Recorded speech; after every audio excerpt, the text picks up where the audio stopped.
All right guys once again सबैलाई मेरो शुभ बिहानी मेरो तर्फबाट सबैलाई। त्यसपछि म होटल गएँ। होटल गएर चाहिँ आफ्नो यो मटन सेकुवा रेडी बनाएँ ट्याक्क शानदार तरिकाले। मटन सेकुवा चाहिँ यसरी जान्छ हाम्रो। त्यसपछि चाहिँ मटन सेकुवा पछि मैले राइस बोइल गरेको थिएँ अनि राइसको कटिङहरू यता सुपहरू त्यसपछि चिकन बोनलेस गरेँ। त्यसपछि मैले उता हाम्रो दिदीले चाहिँ सामान रेडी गर्दै हुनुहुन्थ्यो, म चाहिँ चिकन फ्राई गरेँ।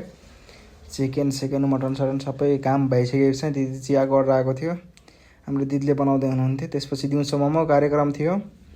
म पनि त्यति बनाउन पाइँदैन आजकल, किनभने अलि बिजी नै छु म, त्यही कारणले म बनाउन पाइएन। एउटा हेल्परको भ्याकेन्सी हाम्रो होटलमा चाहिँ चाहिएको छ। त्यसपछि नुडल बोइल गरेँ मैले। नुडल बोइल चाहिँ कति पर्सेन्ट गर्दा ठिक हुन्छ कृपया कमेन्ट गर्नु होला। त्यसपछि हट ससको लागि चाहिँ यो चिल्ली तोड्दै थियौँ, खुर्सानीको बेटमा तोड्दै थियौँ। यसको मेकिङ चाहिँ भोलि हजुरलाई भिडियो चाहियो भने कृपया कमेन्ट गर्नु होला। त्यसपछि साँझको बेला चाहिँ यो बोइल गरियो। बोइल चाहिँ बडक धेरै बोइल गरेको हो।